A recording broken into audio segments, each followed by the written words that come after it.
運気を上げたい、いいものを引き寄せたいっていう時に波動を上げることが大事っていうふうにお伝えしました。じゃあどうすれば波動が上がるのか。波動を上げる方法っていろいろあるんですけれども、現実的にあまり深く考えずに上げれる方法。波動って目に見えないエネルギーなんですけれども、人がいろんな波動を出してるんですね。で、その波動は伝染するんです。木のトンネルみたいになってるんですけど、ここいつもエネルギーが高いなって思うんですよね。もう入った瞬間に雰囲気が違うし、入ると明らかにこのエネルギーの違いを感じることができます。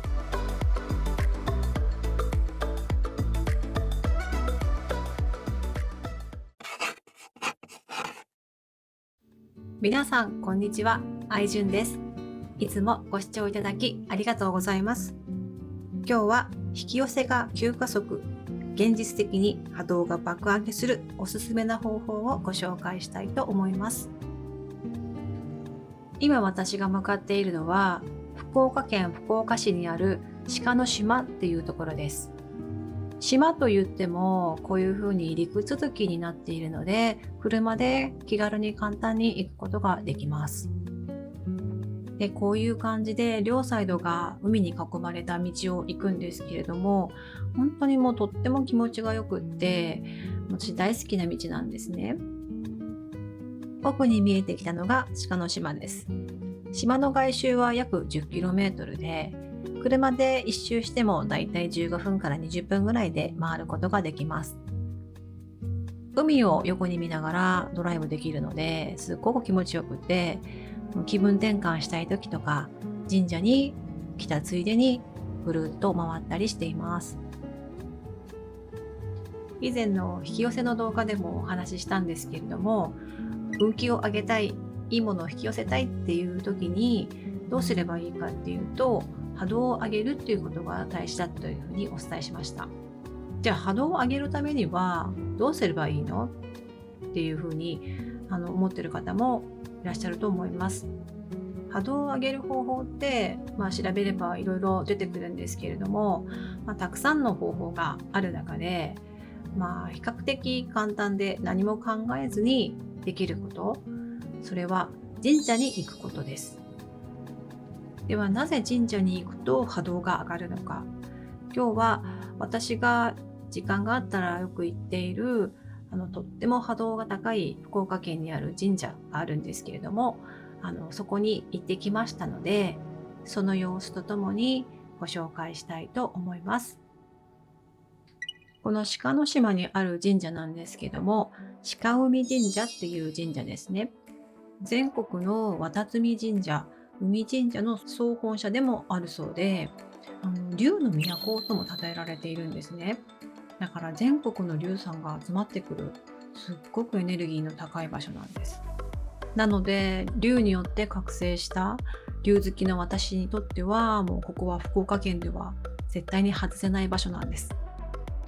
この日もですね、すっごい天気が良くって、本当に冬でもちょっと暖かい日だったので、神社日和だなと思って参拝しに行ってきました。運気を上げたい、いいものを引き寄せたいっていう時に波動を上げることが大事っていうふうにお伝えしました。じゃあどうすれば波動が上がるのか。波動を上げる方法っていろいろあるんですけれども、現実的にあまり深く考えずに上げれる方法、それは神社に行くことじゃないかなというふうに思います。ではなぜ神社に行くと波動が上がるのか。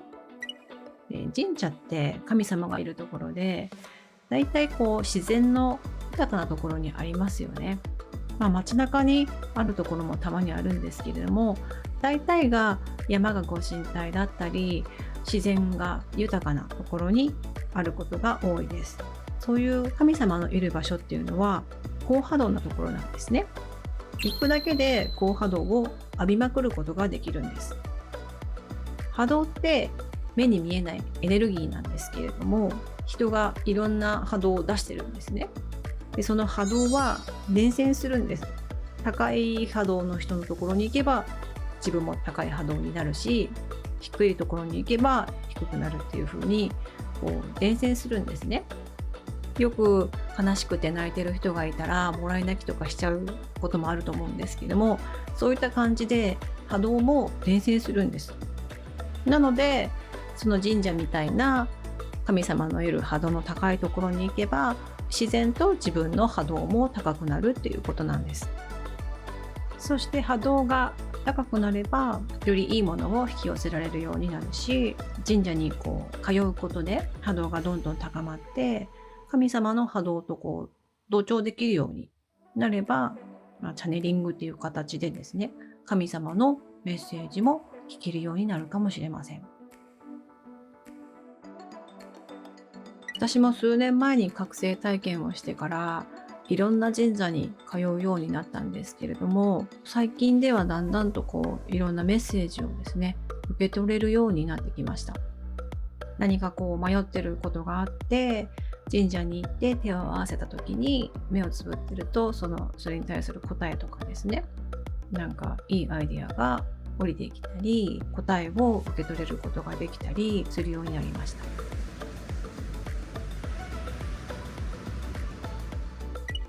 この木ちょっと竜の形に見えませんか？なんか光が当たって神秘的でした。鹿の島は万葉集で歌われたものが16種もあって、たくさんの万葉歌碑が建てられているそうなんですね。で、これがその一つです。奥に見えるのが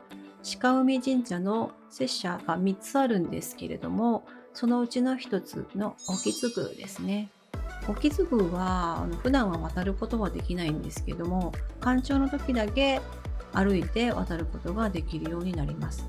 ただしですね、ここ女人禁制なので、私は干潮の時でも渡ることはできません。なので、いつも手前から参拝しています。沖津宮のすぐ近くに中津宮へ行く入り口があります。木のトンネルみたいになってるんですけど、ここいつもエネルギーが高いなと思うんですよね。もう入った瞬間に雰囲気が違うし、入ると明らかにこのエネルギーの違いを感じることができます。で、この木のトンネルをくぐっていくと階段があって、どんどん登っていくんですけど、なんか鳥のさえずりが聞こえてきたり、木々の隙間からキラキラと太陽の光が差したりして、本当になんか神聖な空気が流れてるんですよね。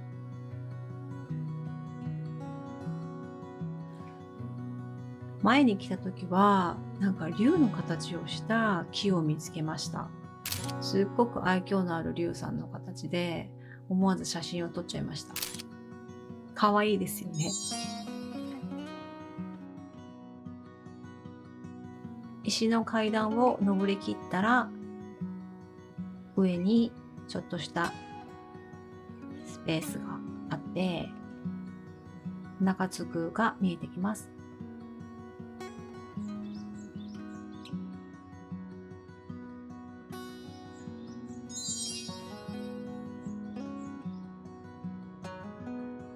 鹿海神社は独自のお清め方法があって、このおしおいっていうやつを体の左右左っていう風に振りかけるんですね。清め砂なんですけど、これを振りかけることによって体を清めて参拝するっていう形になっています。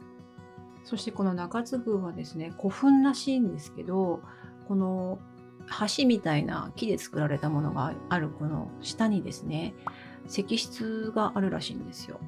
昔その怪人集団の首長であった人のお墓というふうに考えられているらしいんですね。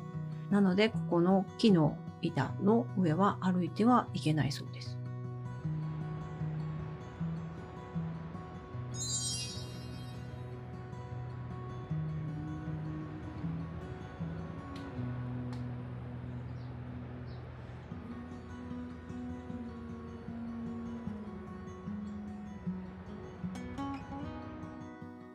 参拝が終わったら元来た階段を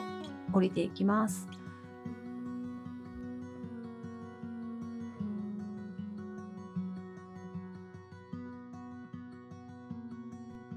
この海に出る瞬間が好きなんですよね。このパーッと海が開けている感じが気分がすっきりして、なんかこう悩みとかも吹っ飛んじゃいます。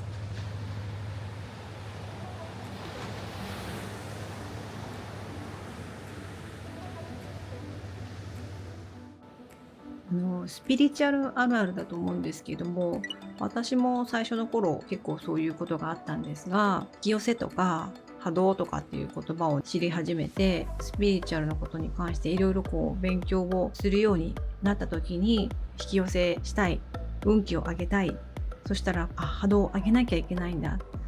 そして波動を上げるにはじゃあどうすればいいのっていろいろ本読んだりネットとかで勉強したりして、波動を上げるために無理やり頑張ってしまったり、脇目も振らずにこう努力したりとか、そういうことをしてしまいがちなんですね。私もそういう時期がありました。でもそれって逆効果なんですよ。本来高波動の状態っていうのは、楽しいとかワクワクとか気楽に気持ちいいなとかラララっていうような気持ちの状態の時なんですね。だからこう無理やり頑張る、がむしゃらにっていうのは全く逆のことなんです。そうこう言ってもね、そんななかなかこう気楽モードにはなれないよっていう人もいると思います。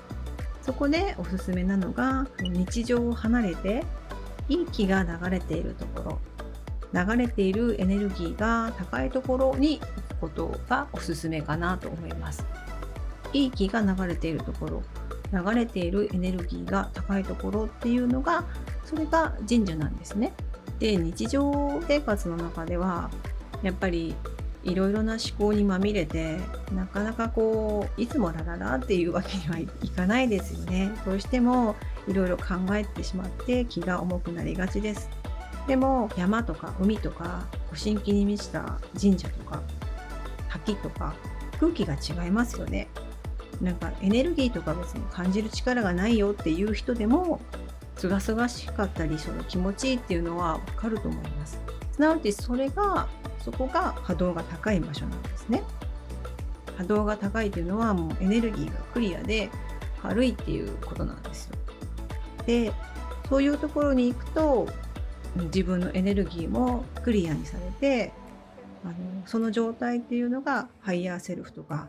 自分のガイドとつながりやすくなるっていうことなんです。気が高い神社に行ったりすると、迷っていたことの答えが急に分かったりとかですね、先ほど私が言ったように自分の迷っている答えをもらえたり、落ち込んでいた時に行くと気分が晴れたりとか、そういうことが起こったりします。なので最近なんか瞑想してるなと思ったら神社に行くのがおすすめです。時間の許す限りしばらくそこにぼーっとしてですね、流れているエネルギーとかその場の心地よさとか軽さとか、そういうのを体で感じる。頭じゃなくて体で感じる。体感がすごく大事だと思います。その感じている時はもう何も考えなくて、ただ風の気持ちよさとか、今日はあったかいなとか、そういうことを肌で感じる。体感がとっても大事です。で、その感覚を覚えておいて、家に帰ってからもその時の感覚を繰り返し思い出して、その体感のまま継続していられるように意識を向けてみて、その体感のままいられるってことはその高波動の状態になってるってことだから、その高波動を常日頃からキープできるということになるんです。そうやって日常的に高波動でいられたら、よりいいものを引き寄せるようになって、人生ももっといい方向にどんどん変わっていくっていうことなので、やっぱり波動を高めておくっていうのは大事なことだと思います。沖継ぐ中継ぐを後にして車で鹿海神社本宮の方に向かいます。この海沿いの道のドライブもすごい気持ちいいんですよね。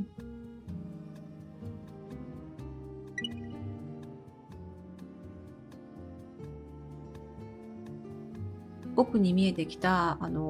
丸い穴が開いてる岩が二見岩っていうんですけれども、こちらですね、竜宮星とも言われていて、鹿の島独自に伝わる浦島太郎伝説があるらしいんですね。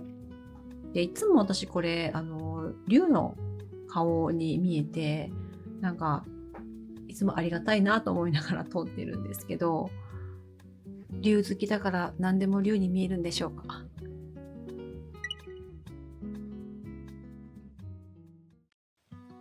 鹿海神社に到着しました。ここにも同じようにお清めのお塩があります。鹿海神社のご祭神は渡積三神、海の底、中、表を守りになっている神様だそうです。イザナギの命が黄泉の国から帰ってきてみそぎをした際にお生まれになったのが渡積三神であり、みそぎから生まれになったために不浄を特に嫌っていらっしゃるっていうことらしいです。なのでやっぱりちゃんとお塩いでお清めをしてから中に入らなきゃいけないということでした。不浄を嫌う神様だからなのか、鳥居をくぐって参道に入るともう本当にすがすがしい空気に囲まれています。街灯にも竜のモチーフがあしらわれています。さすが竜の都ですね。鹿の角が1万本ぎっしり詰められている六角湖は圧巻です。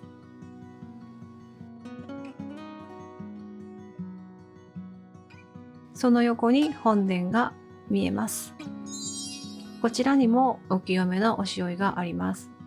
お塩でお清めをしてから参拝します。本殿にお参りしてから右回りに回っていくと、横に今宮神社があります。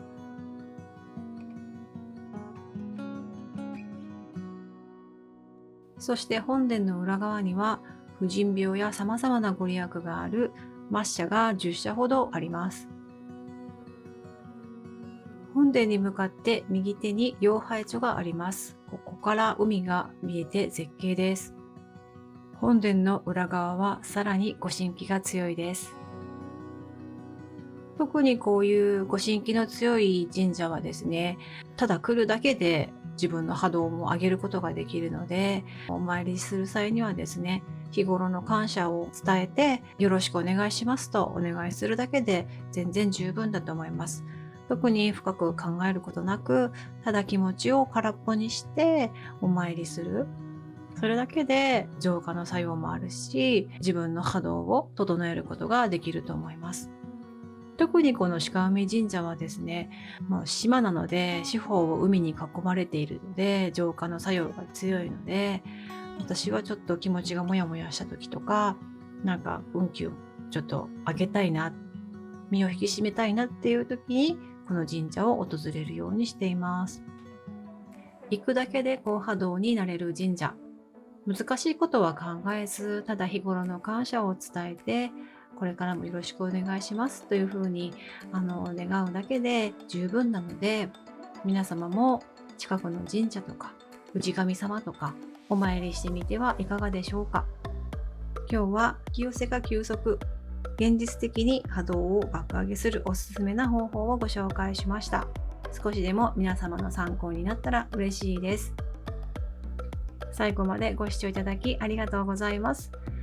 高評価やチャンネル登録よろしくお願いします。またコメントなどもいただけたら嬉しいです。それではまた次の動画でお会いしましょう。さようなら。